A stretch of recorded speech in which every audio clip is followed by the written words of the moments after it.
Alright guys, sorry this video is coming out a little late, but as you can see, I'm on a little bit of a road trip. I was invited to come on this tour along with a couple paleontologists, some children, and of course a blood-sucking lawyer. But anyway, so we're going to go tour the park before anybody else can, and we're going to take a look at real-life dinosaurs.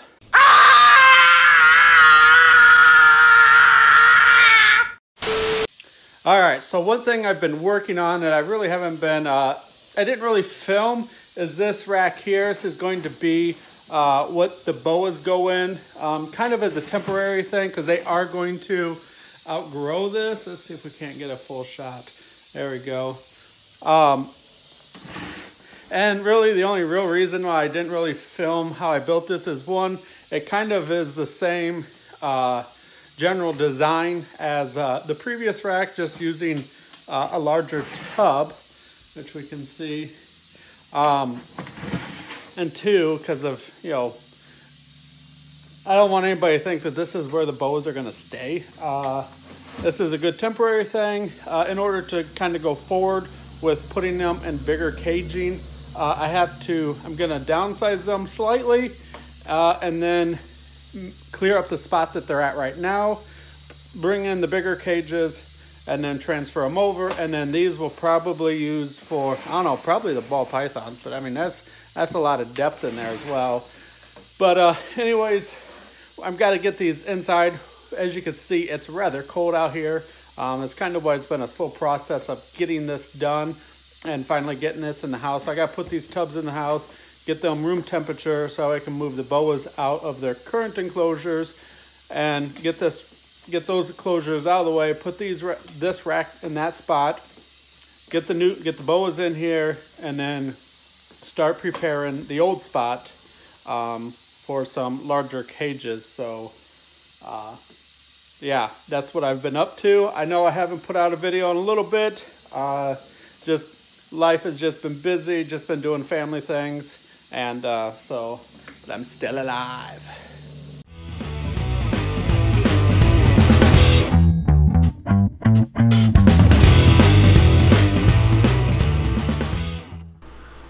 Okay, so something else that I have been playing around with is culturing some isopods. This is just some of the leaf litter I have in their setup.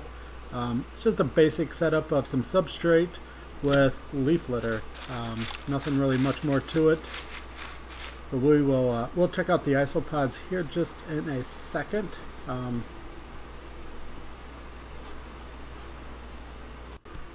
Okay, so here is the same setup. I just simply removed the leaf litter, and I promise you that guy is not dead. Believe me, just trust me.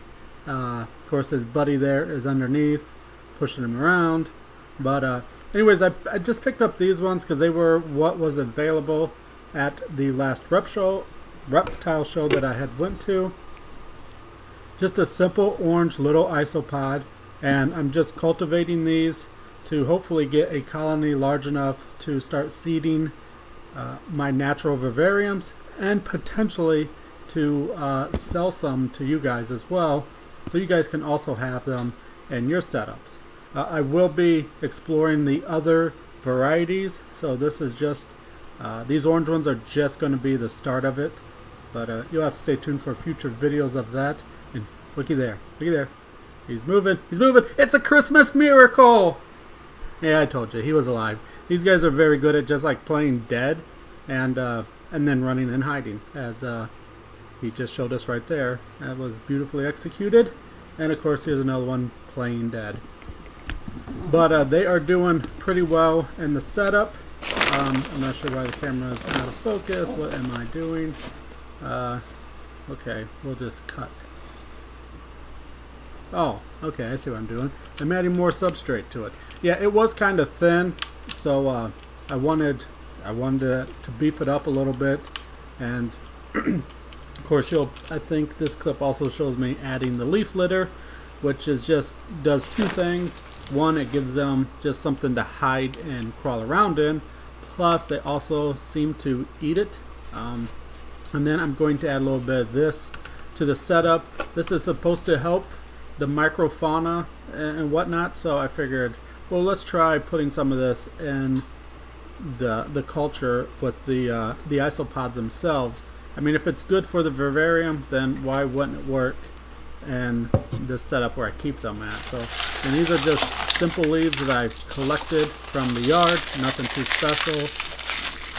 You know, again, it's just something for them to crawl around in and to eat. I'm not exactly sure if they eat the leaf directly, but you will notice after keeping a nice group of these with these leaves that they will eat all of the tissue or the main part of the leaf, and they will leave behind the stems and the little veins that run up between there. And here we go. I've got a baby, so this proves that the setup is doing quite well. We are actually reproducing little babies as we speak, so that was nice to capture that little guy on camera because they can be quite tiny and elusive.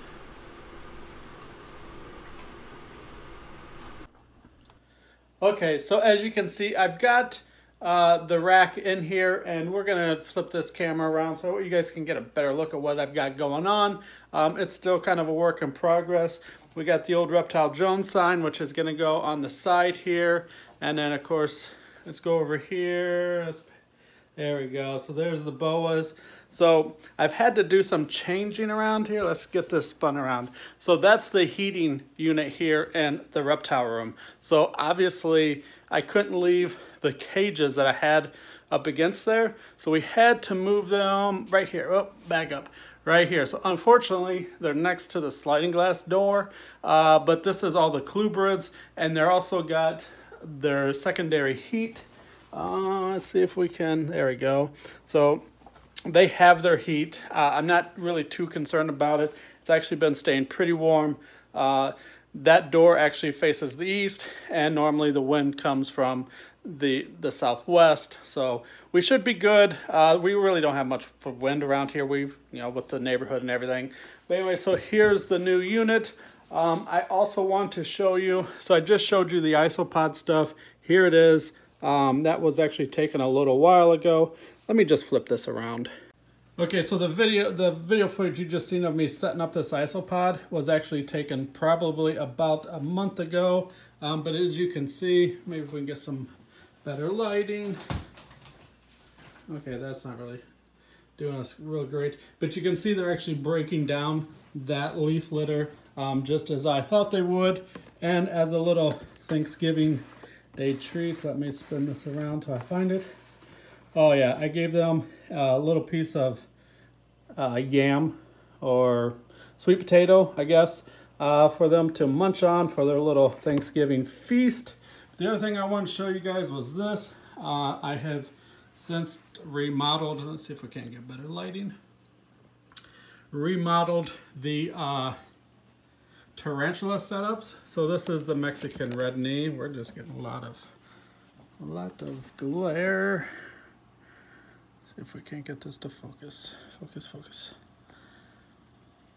So that's the Mexican red knee. I just simply got a piece of cork, flat. Well, it kind of wasn't flat. It was semi-curved, and I hollowed it out a little more. It's angled down into the substrate. So if he wants to create a burrow, she can, but it's been in here for a couple weeks, and it hasn't done anything. However, we move over here to the Mexican red rump, and you can see that she has been, or he, I really don't know, has been excavating this out quite intensely. Let's see if we can spin this around. And I guess it's kind of hard to see, but she has got all this dug out all the way around. Now I did make certain that that cork tubing, or flat, half curve, but look at, you can see that's the outside of the other side of the enclosure. She has dug down and over, but the majority of that cork is being held up, so really not too worried of it falling on her. But I do check on her regularly, and of course we won't be able to see it because she's way down in there. She's dark, her burrow's dark, If you can kind of make out right where my fingers, let's see, right. No, wait, I gotta get it. Okay, I can kind of see her in the reflection through the camera, but if I look down in there, I can actually see it. But another one that's doing quite well, we'll set this down here, of course, is the pumpkin patch. This one is going to be a little hard to see because it has been webbing up quite intensely, as you can see. I do want to get it out of here. I think I do need to get it into a deeper substrated container. I just really haven't messed with it since I brought it home. It's a little dry. Probably got to give them a little bit of water. But anyways, that's that. I'll throw some pictures up on the screen so that way you can get an idea of what this looks like. And then I don't know if your eagle eyes have caught this container. This is a third container, and this one is actually empty right now, but I am looking to get something for it. But that'll be another video for another time. The only clue I'm going to give you is I have had them before, but I don't believe there is any video footage on the channel. I think it was before my YouTube stuff. So here's something else I added. Okay, so here's the boas, or at least the two younger boas. The other two aren't in there just yet. But one of the things I did add, because everybody always asks about heating, and I tell them, you know, how I heat is going to be different how you heat. But look, this is room temperature. We're about 79, 80 degrees. That's ambient air temperature from that heater way down there on the floor. Okay, so that's the ambient temperature in this room. It's 80 degrees. So that's why sometimes you don't really see me add too much heat to my setups, because you know I have a good ambient temperature in the room. And of course this room isn't super big. It's like 12 by 12 foot by 12 foot, you know, so I don't have a lot of space. And actually the nice thing is this only heats this room because you know, like that's an ugly computer chair. But anyways, my wife doesn't really like to be hot. She likes the coldness of winter. Oh, wait a minute. What we got going on here? She finally found, I dropped in the mealworm, and she kind of went for it, but then lost it. And it looks like she may have found it. Oh, there's also a molted skin in there. I didn't realize that. So this dollar spot that's vertical, that's old shedded skin, and that brighter movement over there is the way she looks now. So that's pretty cool. I think she found that mealworm, and that mealworm kind of went into the substrate, so I think it's finally found it and is trying to battle it out of the substrate. It's a super worm, but it's not a very big super worm. It was one of the smaller ones in the thing. But anyways, that's pretty cool. I didn't know we would actually catch that. And I don't know if we can zoom in on her, but she's got a cockroach as well, and as does this one down here. But this one you don't get to see much anymore. But I don't remember what I was talking about. Oh, I think I was talking about heating. But yeah, so it's perfect because I can heat this room up to 80, and you know the rest of the house can be at 70 degrees, which makes my wife happy. So that is it. This is kind of the setup as it is now. So what I want to do is this sign is going to get hung up on the side of here. I'm going to have a fold down shelf that sits on the side of here, so when I'm feeding I can pull the shelf out, pivot it up, put the rodents on there while they're thawing once everybody's done feeding, and drop the shelf. So that's going to be handy. Of course, this is the colubrid rack with the green tree up on top. I'm not really thrilled about that she's near that, but it doesn't seem to be affecting her. I was monitoring the temps, but as we can see, the battery has since died. But we did have good temps in there, so I'm not too concerned about it. but it is something that I'm actively watching, so don't freak out in the comments, people. I also have the carpet python up here. Now I didn't fully set this up yet. Remember in previous video I was going to, I mean it's in there. Let's see if we can't turn this on. Okay, so there it is with the light, which we can't see because it's back here over the door as it shines in.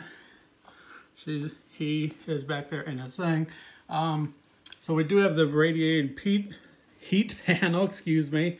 Of course, there's the temperature probe sticking in the back. Overall, the cage is doing pretty good. Got plenty of cork tubing for the snake to crawl around, crawl on, hide in, and you know, just do snaky things. But I just don't have this turned on. And again, it's 80 degrees in here, and then this cage is, well, it's pretty high up in the reptile room. I don't want to show you everything just yet. Some of the stuff isn't for this video. So it's high up on the shelves here. It's yeah, it's up here. So it's getting heat, so that's what I'm getting at. But yeah, so that's the carpet python. That's just a quick little update on that. The snake's doing pretty good. Was a little finicky about eating, probably for about the first 3 weeks it was in here, because it would hide in the cork tubes, and he did not want to come out. He did not want to be bothered, even if it was dinner time. So, but he did eat last week, so we're back on schedule, I hope, which we will find out, let's say Saturday, so we'll find out tomorrow for certain if he's going to eat again. But yeah, so that's the reptile room. This thing is a mess. That's why I don't want to show you this. And oh, there's Bruce. Yeah, this, we don't want to see that just yet. That's a different video. I changed some stuff down here. I had to get a new water bottle, spray bottle, because, well, the other one just wasn't keeping up.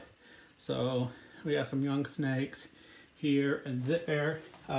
That is the rack I was referring to when I was telling you about not showing you how I built this rack. It's essentially the same. Just different materials.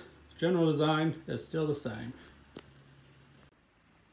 Alright guys, so that's going to be it for this video. I know I kind of disappeared for a little bit on you. Just life was busy, just getting stuff done with the change of the seasons. I had stuff to do with the house as far as just like getting things ready for winter, and then I had to just quickly rearrange this room and just try to figure out a place for everybody that works both for the animal and for myself. And so hopefully we're going to be back on it, or I'm going to be back on it. I've been playing around with learning some new filming and editing techniques that I would like to implement in future videos. So I'm just constantly, you know, trying to improve the channel, but also I want to I like the creative aspect of it. So, you know, we're going to try some new things in 2019. Some you might like, some you may not, but I just want to try and just see if it works, if it doesn't. I just want to play around with some stuff. But anyway, so that's going to be it for this video. Thanks for staying tuned to the very end, and till next time, word to your mother. That's not right. Yo, let's get out of here. Word to your mother. Shut up and sit down.